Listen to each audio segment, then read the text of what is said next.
မင်္ဂလာပါရှင်ဒီကနေ့နောက်ဆုံးရထိတ်တန့်သတင်းတွေကိုတင်ဆက်ပါရမယ်အခုပထမဆုံးတင်ဆက်ပေးမယ့်သတင်းကတော့အမေရိကန်တပ်ဖွဲ့များရခိုင်ပင်လယ်ပြင်သို့ဝင်ရောက်လာခြင်းကြောင့်နေပြည်တော်စစ်အုပ်စုအတွင်းတုံ့လုံးမှုများဖြစ်ပေါ်တဲ့ဆွဲသတင်းကိုတင်ဆက်ပေးတော့မှာဖြစ်ပါတယ်ရခိုင်ပြည်နယ်အနီးရှိပင်လယ်ပြင်ဒေသသို့အမေရိကန်စစ်တပ်၏ရှေ့တပ်သင်္ဘော3စီးနှင့်တိုက်လေယာဉ်တစ်စင်းပါဝင်သည့်စစ်ရေးလှုပ်ရှားမှုတစ်ခုဝင်ရောက်လာကြောင်းသတင်းများထွက်ပေါ်လာပြီးနောက်နေပြည်တော်ရှိစစ်အုပ်စုအတွင်းစိုးရိမ်တုန်လှုပ်မှုများမြင့်တက်လာကြောင်းနိုင်ငံရေးလှိလာသူများနှင့်လုံခြုံရေးအရင်းမြစ်များကပြောကြားနေကြပါသည်ဒေသတွင်းလုံခြုံရေးအရင်းမြစ်များ၏အဆိုအရအမေရိကန်ရေတပ်သင်္ဘောများသည်ဘင်္ဂလားပင်လယ်အော်ဘက်မှရခိုင်ပြည်နယ်အနီးပင်လယ်ပြင်ဒေသသို့နီးကပ်လာခဲ့ပြီးထိုသင်္ဘောများနှင့်အတူလေကြောင်းကောက်ွယ်ရေးနှင့်စူးစမ်းထောက်လှမ်းရေးလုပ်ငန်းများအတွက်အသုံးပြုနိုင်သည့်ထိုက်လျင်တစ်စင်းလေးပြန်တမ်းလှုပ်ရှားနေကြောင်းသိရပါသည်အဆိုပါလှုပ်ရှားမှုသည်ပုံမှန်လေးကျင့်ရေးလှုပ်ရှားမှုသာဖြစ်နိုင်ကြောင်းတချို့ကသုံးသပ်နေကြတော့လေမြန်မာနိုင်ငံအတွင်းနိုင်ငံရေးအကျပ်တဲဆက်လက်ပြင်းထန်နေသည့်အချိန်တွင်ဖြစ်ပေါ်လာခြင်းကြောင့်အာရုံစိုက်မှုများပုံမှန်မြင့်တက်လာပါသည်နေပြည်တော်ရှိစစ်အုပ်စုဘက်မှလည်းရင်းသတင်းများထွက်ပေါ်လာပြီးနောက်လုံခြုံရေးအစီအမံများတင်ကျပ်လာပြီးစစ်ဌာနချုပ်အချို့တွင်အရေးပေါ်အစည်းအဝေးများပြုလုပ်နေကြောင်းနိုင်ငံရေးနှိစက်သည့်အရင်းမြစ်များကဆိုပါရယ်အထူးသဖြင့်ရခိုင်ပြည်နယ်နှင့်အနီးတစ်ဝိုက်ဒေသများတွင်စစ်ရေးအခြေအနေတင်းမာနေသည့်အချိန်၌အမေရိကန်စစ်တပ်၏လှုပ်ရှားမှုသည်စစ်အုပ်စုအတွက်စိတ်ပူပန်မှုများဖြစ်စေခဲ့ကြောင်းလည်းသတင်းများထွက်ပေါ်နေပါသည်နိုင်ငံရေးလှိလာသူများကတော့အမေရိကန်နှင့်အနောက်နိုင်ငံများသည်မြန်မာနိုင်ငံတွင်လူခွင့်ရေးချိုးဖောက်မှုများနှင့်နိုင်ငံရေးအကျပ်တဲများပေါ်အမြဲတမ်းအာရုံစိုက်နေပြီးဖိအားပေးမှုများပြုလုပ်နေသည့်အခြေအနေတွင်ယခုကဲ့သို့စစ်ရေးလှုပ်ရှားမှုများပေါ်ပေါက်လာခြင်းသည်စစ်အုပ်စုအပေါ်နိုင်ငံရေးနှင့်စစ်ရေးဖိအားတစ်မျိုးဖြစ်နိုင်ကြောင်းသုံးသပ်ကြပါသည်တချို့လုံခြုံရေးကျွမ်းကျင်သူများကလည်းအဆိုပါစစ်သင်္ဘောများသည်ဓာတ်ရိုက်စစ်ရေးအရေးယူမှုအတွက်မဟုတ်ပေ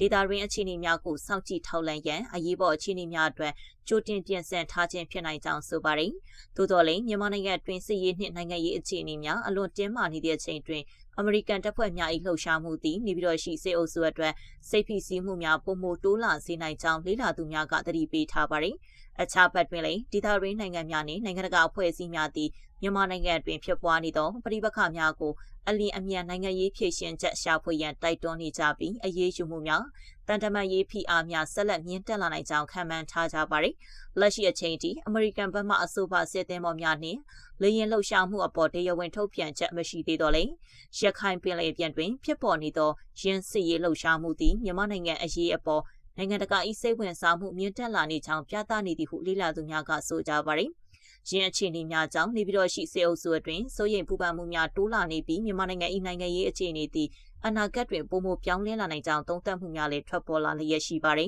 ။ဆက်လက်ပြီးပြည်တွင်းအနှံ့ပြည်သူများကိုပုံကျဲနေသည့်စစ်ကော်မရှင်ကအရှိအလဲပိုင်းတိုက်ခိုက်မှုကိုအထူးစိုးရိမ်ပြီးငြိမ်းချမ်းစွာဖြည့်ရှင်းရန်တိုက်တွန်းနေဆိုတဲ့သတင်းကိုတင်ဆက်ပေးသွားမှာဖြစ်ပါတယ်။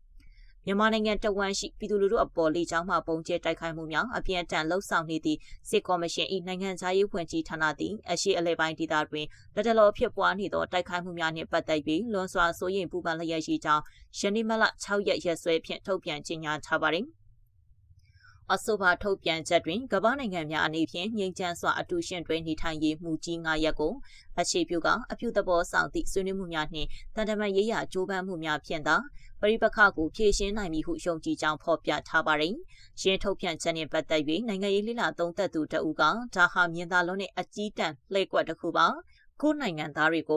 ုကိုယ်တိုင်အချုပ်အခြာအာဏာကိုအလွဲသုံးစားလုပ်ပြီးတပ်ဖြတ်နေသူတွေကတခြားနိုင်ငံတွေရဲ့အချုပ်အခြာအာဏာအကြောင်းပြောနေတာဟာနိုင်ငံတကာမျက်နှာစာမှာတရားဝင်မှုရှာဖို့ကြိုးစားတာပဲဖြစ်တယ်ဟုမှတ်ချက်ပြုပါတယ်။ထို့ပြင်ပဋိပက္ခတွင်ပါဝင်နေသည့်နိုင်ငံများအနေဖြင့်တနိုင်ငံနှင့်တနိုင်ငံအချုပ်အခြာအာဏာပိုင်ဆိုင်မှုနှင့်နေမြေတည်တံ့ခိုင်မြဲမှုကိုအပြန်လည်လေးစားလိုက်နိုင်ရန်လိုအပ်ကြောင်းလည်းတိုက်တွန်းထားပါတယ်။ပြည်တွင်းနိုင်မှုအယက်သားပြည်သူများနေထိုင်ရာဒေသများကိုနေစဉ်နှင့်အမျှတိုက်ခိုက်မှုများပြုလုပ်နေတော့လေနိုင်ငံတကာအခြေအနေတွင်မူတိုက်ခိုက်မှုများကိုရှော့ချကာငြိမ်းချမ်းစွာညှိနှိုင်းဆွေးနွေး၍အပြေရှာရန်လိုအပ်ကြောင်းစစ်ကော်မရှင်ကအကြံပြုထားပါတယ်။လေကြောင်းတိုက်ခိုက်မှုတန်ခံရသည့်ပြည်သူတအုပ်ကလည်း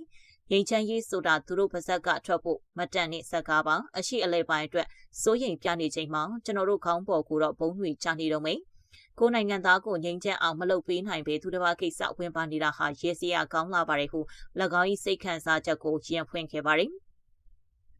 တစ်ဖက်မှာငြိမ်းချမ်းရေးစကားပြောပြီးတစ်ဖက်မှာတော့စာသင်ကျောင်းနှင့်စေယုံတွေကို ပုံကျဲနေတာဟာကမ္ဘာအဆင့်ဟန်ဆောင်မှုပဲဟုတက်ချွလှုပ်ရှားသူတဦးကထောက်ပြပါတယ်။ယခုထုတ်ပြန်ချက်သည်အရှေ့အလယ်ပိုင်းတွင်အစ္စရေးနှင့်အီရန်တို့အကြားတင်းမာမှုများမြင့်တက်နေချိန်တွင်ထွက်ပေါ်လာခြင်းဖြစ်ပြီးမိမိနိုင်ငံအတွင်းရှိပဋိပက္ခများကိုအင်အားသုံးဖြေရှင်းနေသည့်စစ်ကော်မရှင်၏ရည်တည်ချက်နှင့်နိုင်ငံတကာပေါ်တိုက်တွန်းချက်မှတိတိတတ်တာကွဲလွဲလျက်ရှိပါတယ်။ဆက်လက်ပြီးမင်းအောင်လှိုင်စစ်သားများလက်နက်ချပြီးအမေအိမ်ပြန်ချရန်ပြည်သူ့ပန်းနိုင်တိုက်တွန်းနေဆိုတဲ့ကိုတင်ဆက်ပြီးတော့မှာဖြစ်ပါတယ်။မင်းအောင်လှိုင်စစ်သားများလက်နက်ချပြီးအမေအိမ်ပြန်ချရန်ပြည်သူ့ပန်းနိုင်ကတိုက်တွန်းလိုက်ပါတယ်။ပြည်သူ့ပန်းနိုင်ကကောက်ယူရရှိထားသောလက်နက်ချနှင့်စစ်တုံးပန်းစရင်ကိုယနေ့မတ်လ6ရက်ထုတ်ပြန်စဉ်အထက်ပါတိုင်းတိုက်တွန်းခဲ့ခြင်းဖြစ်ပါတယ်။မတ်လ2ရက်နေ့မှာတော့စစ်ကောင်စီဟာလူရိုးလုံးစင်ကနေသွေးဖဲပြီးနိုင်ငံရေးအကျဉ်းသားအချို့ကိုလွှတ်ပြီးတာဆွဲဆိုထားတဲ့ပုံမှန်တွေပယ်ဖျက်ပေးတာတွေလုပ်လာပါတယ်။ဒါကမလမှတက်လာမဲ့သူ့ရဲ့ကပိုက်ဆောင်ဆလော့ဂိမ်းအစိုးရကို promotion လုပ်လာတာလို့ဆိုနိုင်တယ်လို့